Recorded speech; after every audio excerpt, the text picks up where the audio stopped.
today we're going to talk about mastoiditis.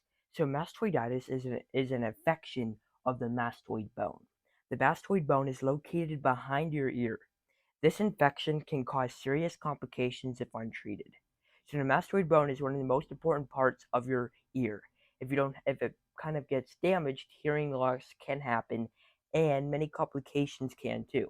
If you don't know, your ear is not the most important, but it is one of the closest body parts to your brain. The brain is the most important body part because it tells different parts of your body, different excuse me, body systems, body functions, different, organ systems to tell them what to do. Without your brain, they wouldn't send signals to your heart to beat for your organs to work right. So, if your brain gets infected, some stuff can go down. And what I mean by stuff, very bad things can start to happen. If a brain infection starts to happen, one thing you should start to know is stiff neck.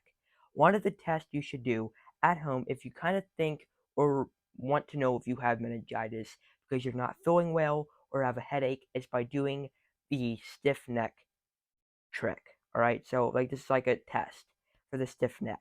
So you're gonna take your head up and down, and then this way and here. So if your son can't, or your daughter, your kid cannot do that, they can't look up, it hurts that bad, then most likely it could be meningitis. That's always best, if that's the case, to take them to the hospital to make sure nothing is wrong, because it's always best to be safe and not to lose your child.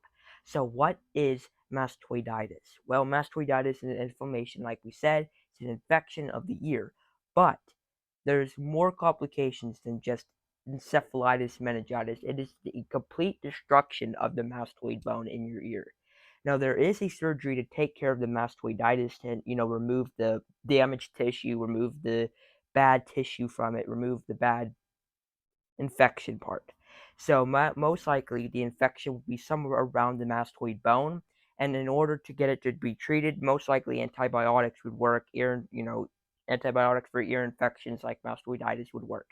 But it may require surgery if it gets too serious, which then they put kind of like a circle around cut like a hole around your ear or something, go inside there, and then we'll have to like kind of remove the dead tissue or remove the infected tissue from your ear, and then you should be good. Now that is a pretty risky, I won't say risky, but it is a pretty long, 6 to 8 weeks before you can fully get back to your normal self. But why is this so deadly? Like I said, your ear is one of the closest parts to your brain. The ear it literally is right here. The brain is literally right up here. So if an infection were to happen and it spreads to the bloodstream, it can literally go through the ear and into your brain. Now, brain infections, it basically affects the brain. It actually fights and attacks the brain. Now, most likely, your brain has many, many, many, many, many, many, and I mean many protectors. Many of the places around your brain protects the brain from any germs, but sometimes and unfortunately there are many cases where that is the other way around. The infection is more complex than what your brain could have handled, which means that the stuff that your brain has around you will kill you. Because basically what happens is if your brain, if you have chemotherapy, something like that, that kind of, stops, protecting your body, because chemotherapy is taking away your immune system. It's attacking it. It's causing it to be less effective. And if it's something like that, you just have like a very bad immune system, that people can be born with an autoimmune disorder, which means your body is not actually fighting it off well and cannot. It just cannot. It's that bad.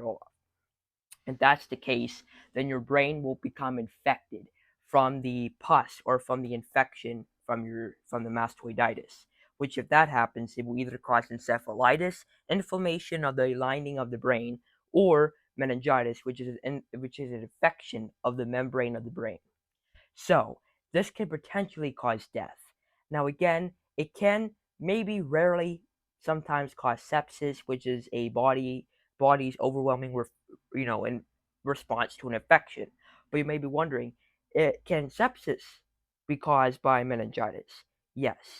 If you have meningitis and it goes untreated, or somehow, it takes a whole different turn, it can turn into sepsis. Now, is it the other way around? Yes, sepsis can cause meningitis, and meningitis can cause sepsis. So yeah, if sepsis spreads to the brain, it will cause meningitis, and meningitis somehow spreads down into the bloodstream. It will in fact, attack your kidneys, but that's a very rare chance for you to end up having meningitis then sepsis or sepsis then meningitis just from mastoiditis alone.